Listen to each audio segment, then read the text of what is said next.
Hello friends, welcome back to my channel. मैं Mona. I hope आप सब ठीक होंगे, अपनी पढ़ाई अच्छे से कर रहे होंगे।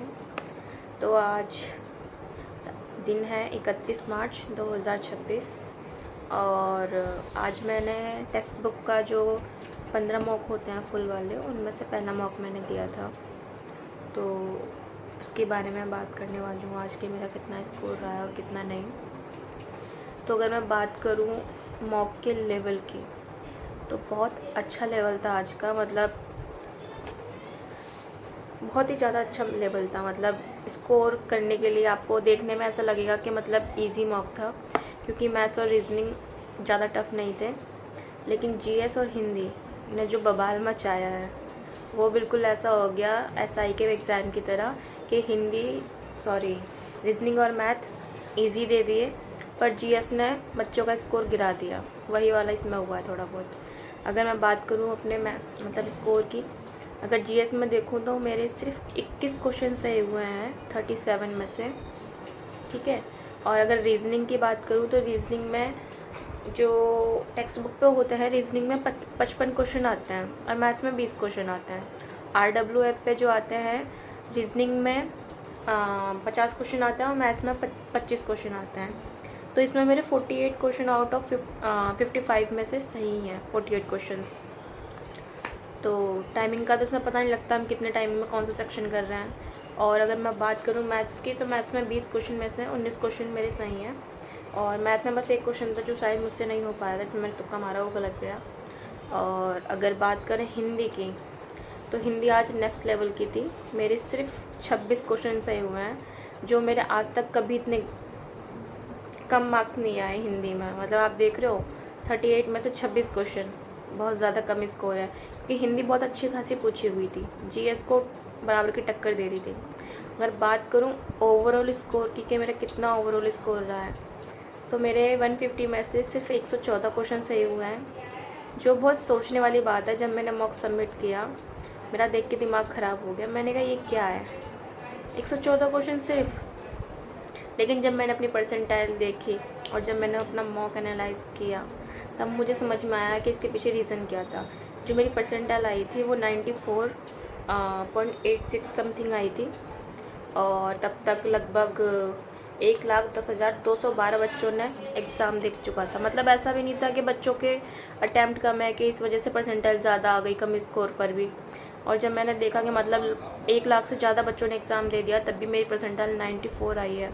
तब मुझे अंदर ही से मतलब जब मैंने मॉक पूरा एनालाइज कर लिया, तब मुझे समझ में आया कि हिंदी और जीएस टफ था और मैथ्स और रीजनिंग ईजी था। इसलिए मॉक सॉल्व करते समय मुझे ये लगा कि भाई मॉक तो ईजी है, क्योंकि सब कुछ इसमें ईजी है। तो ऐसा कुछ नहीं था। तो मेरा जो ओवरऑल स्कोर रहा है वो 228 रहा है 300 में से। परसेंटाइल मेरी 94 की रही है। और 1,10,212 बच्चे उस समय एग्ज़ाम मतलब मॉक को अटैम्प्ट कर चुके थे। अगर मैं बात करूँ रैंक की, तो मेरी जो रैंक है वो अंडर 5000 के अंदर मेरी रैंक आई है। और अगर हम बात करें कि आज का मॉक कितना स्कोर करने लायक था, तो आज का मॉक अगर हम बात करें जीएस की, तो जीएस में मतलब टफ़ था, तो 18 से 20 क्वेश्चन तो करने लायक थे। जिसने जीएस में 18 से 20 क्वेश्चन किए होंगे तो उसने आज अच्छा स्कोर किया जीएस में। अगर बात करें रीजनिंग की, तो रीजनिंग में 44 से 45 क्वेश्चन करने लायक थे। अगर आप रीजनिंग में 44 से 45 क्वेश्चन करके लेके जा रहे हो तो आप सेफ हो इसमें। अगर बात करें मैथ्स की, अगर मैथ्स में मतलब कुछ ऐसा खास नहीं था। मैथ्स में एक क्वेश्चन था, इसमें मेरा दिमाग नहीं चला, बाद में सॉल्व मेरे से हो गया वो।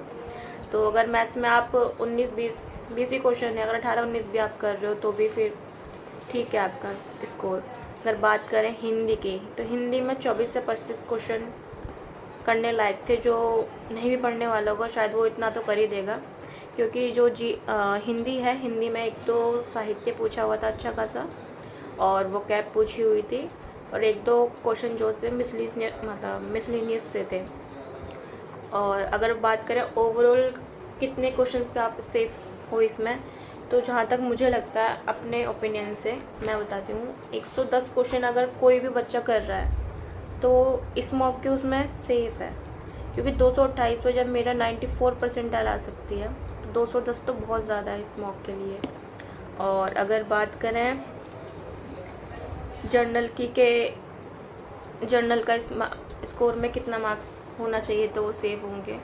अगर कोई भी जर्नल से है और वो 220 स्कोर कर रहा है तो वो सेफ़ है। और अगर ओबीसी में करें तो ओबीसी में 215, और एससी में करें तो 190, एसटी में करें तो 170।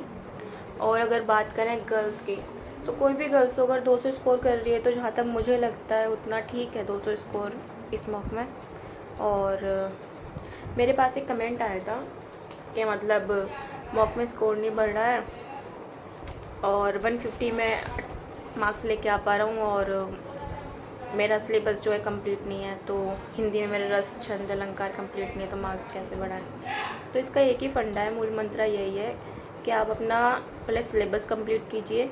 हिंदी में कम से कम आपको अपना ग्रामर और वोकैब तो करनी है, व्याकरण और जो आपके पर्यायवाची और अनेकार्थी, मुहावरे, लोकोक्तियाँ, अनेक शब्दों के लिए एक शब्द, विलोम शब्द, ये सब तो आपको करने होंगे, तो फिर आप मॉक दे सकते हैं। अगर साहित्य भी आपका बचा हुआ है तो आप हिंदी के लिए इतना कर सकते हैं। रही बात मैथ्स की, अगर मैथ्स में आपका एडवांस रह रखा है और आपका अर्थमेटिक कंप्लीट है तो आप मॉक दे दीजिए, ठीक है।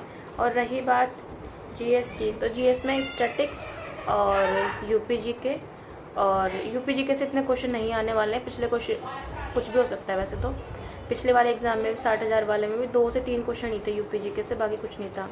और आपके स्पेशल टॉपिक्स 19 टॉपिक हैं जो स्पेशल्स हैं और बाकी स्टैटिक जीके हैं। अगर आपका ये कंप्लीट है तो आप मॉक दे दीजिए। और रीजनिंग में तो देखो ऐसा कुछ है नहीं, कोई ज़्यादा ही कोई चैप्टर ऐसा हो जो माइंड के बिल्कुल बाहर जा रहा हो, जो समझ में ना आए। तो रीजनिंग तो सबकी जहाँ तक होगी ठीक होगी। रीजनिंग जो है सिर्फ प्रैक्टिस मांगती है। अगर आप रीजनिंग में अपना हाथ साफ करना चाहते हैं तो उसका एक ही फंडा है, सेक्शनल मॉक लगाइए रीजनिंग के, उसमें आपका हो जाएगा। तो अगर आपका इतना सिलेबस कंप्लीट है तो आप मॉक लगाइए। अगर आपका इससे भी कम है कि भाई आपका मतलब हिंदी में साहित्य तो है ही नहीं है, या आपका ग्रामर भी बिल्कुल भी नहीं है और आपका वोकैब भी नहीं है, तो फिर तो स्कोर कम आएगा ही। तो सबसे अच्छी बात यही है कि आप मॉक लगाइए। अगर आपको नहीं समझ में आ रहा है कि मेरा कौन सा जो टॉपिक है वो वीक है तो मॉक लगाइए। अगर आपका 2 घंटे का मॉक है तो कम से कम 1 घंटे आप मॉक एनालाइज करने में दीजिए। आप हर सेक्शन में को अच्छे से सॉल्व कीजिए, मतलब समझ लो आप दोबारा मॉक लगा रहे हो, ठीक है। आप उसको अच्छे से सॉल्व कीजिए। आपसे जो क्वेश्चन नहीं हुआ है उस क्वेश्चन का टॉपिक लिखिए, उसको नोट डाउन कीजिए, और उसको लिखने के बाद जब आपका पूरा मॉक सॉल्व हो जाए उस टॉपिक को पहले रिवाइज़ कीजिए, उसके अपने डाउट्स क्लियर कीजिए। उसके बाद उसके 2-3 प्रैक्टिस सेट लगाइए। प्रैक्टिस सेट का मतलब नहीं आप उसके बहुत ज़्यादा क्वेश्चन लगा रहे हैं, रैंडम जैसे 40-50 क्वेश्चन के आपने 2-3 सेट लगा लिए तो वो टॉपिक क्या होगा आपका कंफर्म हो जाएगा। फिर जब भी आप नेक्स्ट वीक में मॉक देने जाएं उससे पहले उस टॉपिक को रिवाइज़ कर लें, जिससे क्या होगा आपका कॉन्सेप्ट क्लियर हो जाएगा।